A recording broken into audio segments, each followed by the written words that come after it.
नमस्कार मेरे साथियों। तो चलिए मैं आपको उस जगत की ओर ले चलता हूं जहां आपके आध्यात्मिक विकास हो। आध्यात्मिकता की ओर जाने के बाद ही आध्यात्मिक विकास होता है और अध्यात्म का गुण किसमें होता है?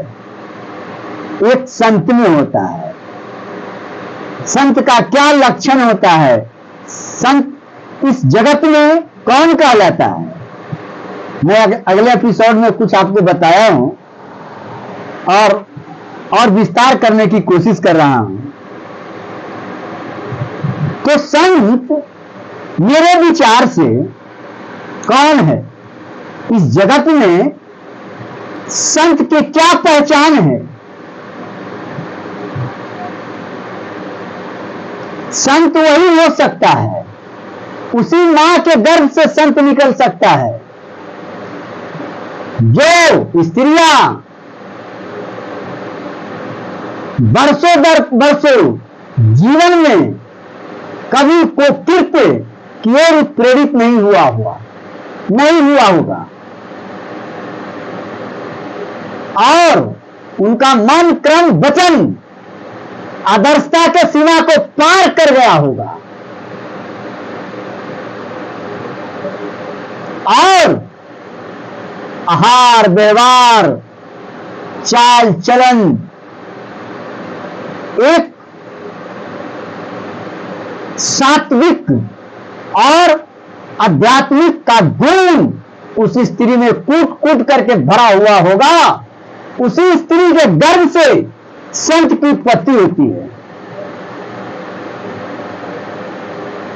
संत साधारण गर्भ से पैदा नहीं होता है और बिरले मानव ही संत के रूप को उजागर कर पाता है, संत का असली रूप दिखाता है।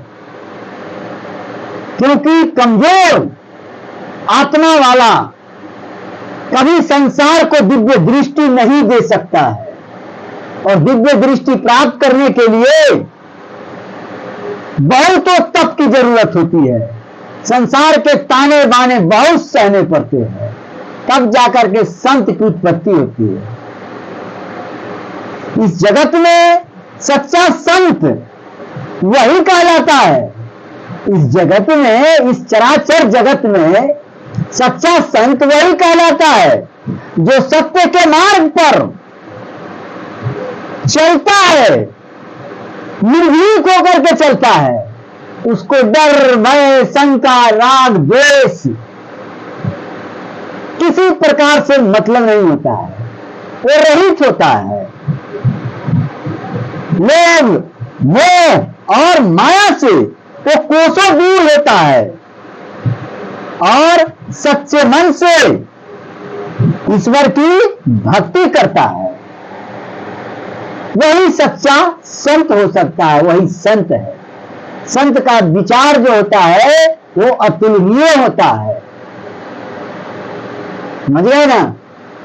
सच्चा संत जो होते हैं वो सामाजिक बुराइयों पर कठोर प्रहार करते हैं, अपने आने वाले पीढ़ियों को गर्त में नहीं जाने देने की कोशिश करते हैं। उनका अंतिम लक्ष्य होता है कि हमारे आने वाला पीढ़ी जो है वो गर्त में नहीं जाए। हम जो कष्ट सह लिए है वो अगला कष्ट नहीं सहे। उनके लिए सारा संसार अपने पीढ़ी होता है, अपना वंश होता है, अपना खून होता है। संत की यही पहचान है। संत किसी से राग द्वेष नहीं करता है। वो जाति पाति भेदभाव ऊंच नीच से ऊपर उठा हुआ इंसान होता है और आप उनके विचारों को नहीं समझ पाइएगा तो आपको जगह जगह ठोकरे खाना पड़ेगा। संत के विचार को समझना अच्छे नस्ल की पहचान होती है। जो अच्छे नस्ल का होगा, अच्छे गुण सूत्र का होगा, स्वच्छ रजोगुण, तमोगुण और सतोगुण जो आपने पढ़ा है, और तीनों गुणों में उच्चतम गुण का जो होगा वही संत के विचारों को समझ सकता है। उनका कठोर प्रहार उनके दिल तक चुभ जाता है। इसलिए कमजोर मानव को ही संत की वाणी जो होता है वो दहला देता है। अच्छे नस्ल का बच्चा, अच्छे नस्ल का मानव कभी कठोर वाणियों से विचलित नहीं होते हैं। उनके कठोरता में सच्चाई को जानना चाहता है। मेरा जो भी विचार है बहुत कठोर है, मेरे विचार को समझने के लिए उच्चतर नस्ल की जरूरत है, आदर्श नस्ल की जरूरत है, आदर्श मनुष्य की जरूरत है। जो आज के संसार में भोग विलास मोह माया के जाल में फंसा हुआ इंसान मेरे विचारों को क्या समझ सकता है। तो चलिए मैं संत के कुछ विचारों को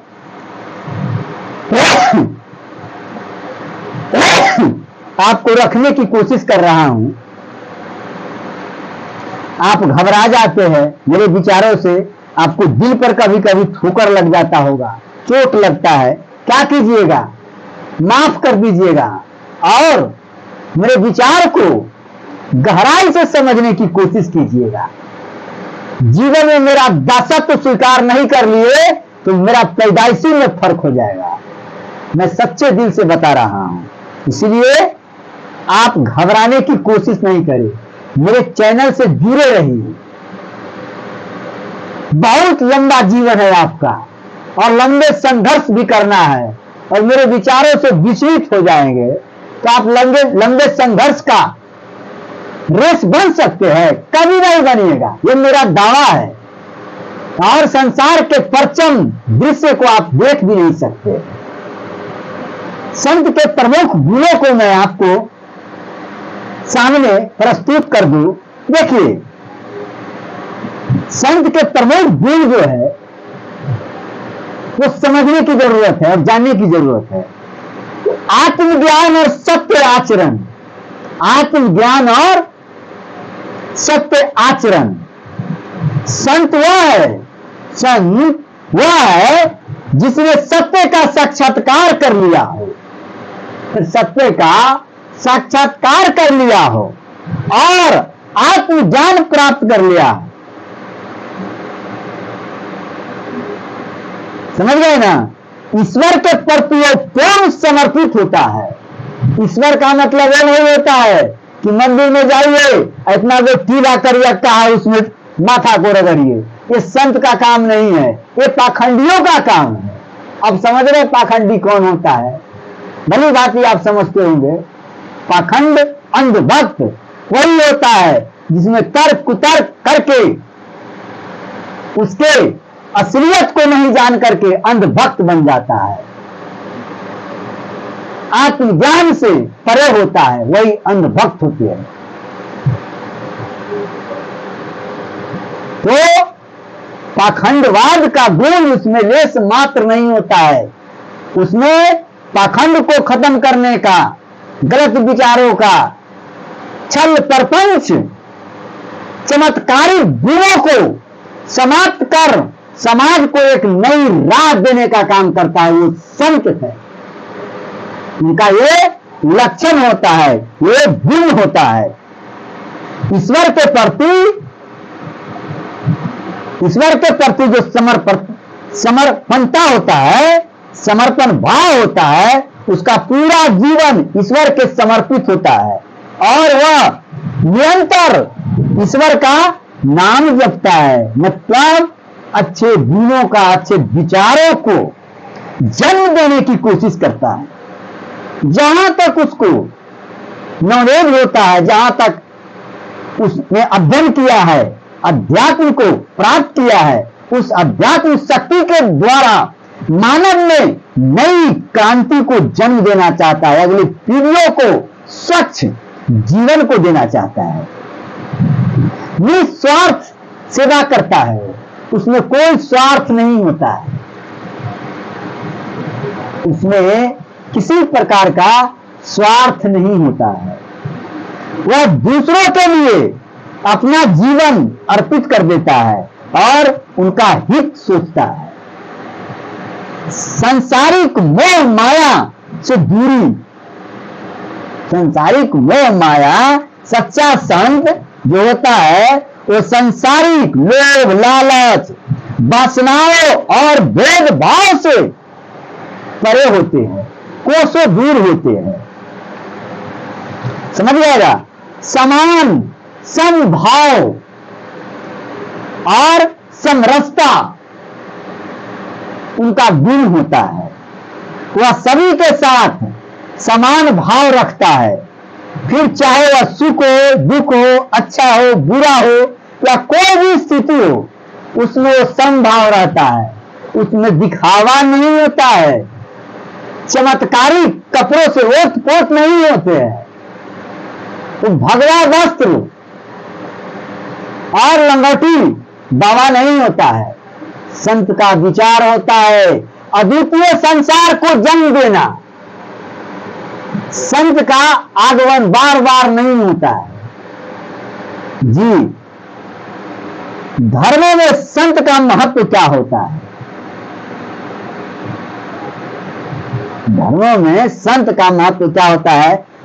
चलिए मैं संक्षेप में कह देता हूं कि संत एक ऐसा पुण्यात्मा व्यक्ति होता है,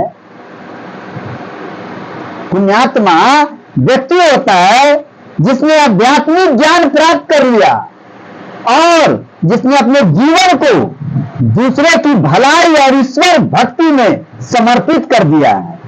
संत उस व्यक्ति को कहते हैं जो सत्य आचरण करता है और आत्मज्ञानी होता है, जैसे संत रविदास, संत कबीर, ये संत है।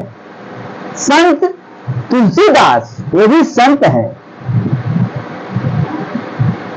उनके तीक्ष्ण सूक्ष्म ज्ञान को समझना आम आदमी के बस के बात नहीं है।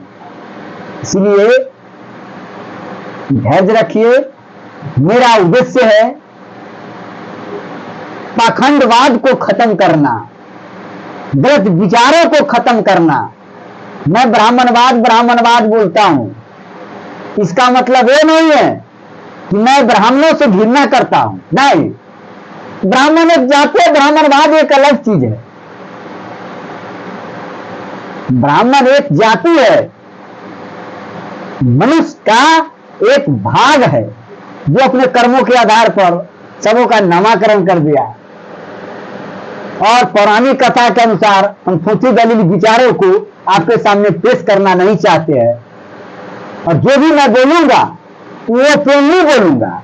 हमको डर भय शंका नहीं रहता है। और क्या, और क्या डर करेंगे? हम तमाम गुणों से, तमाम जिंदगियों से गुजरे हुए हैं। एक शराबी का मस्तिष्क कैसा होगा, एक मांसाहारी का मस्तिष्क कैसा होगा, एक शाकाहारी का विचारधारा कैसा होगा। हम सब गुणों से गुजरे हुए हैं। हम प्रैक्टिकली नॉलेज किए हैं। मैं वो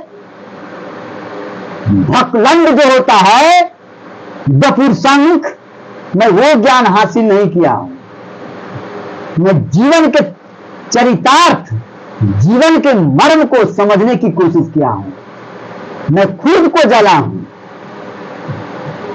इसलिए मुझे दूसरे के ग्रंथ पढ़ने की जरूरत नहीं है। चलिए मैं इसी के साथ अपने विचारों को विराम देता हूं। जय हिंद, जय मूल निवासी, जय बहुजन समाज।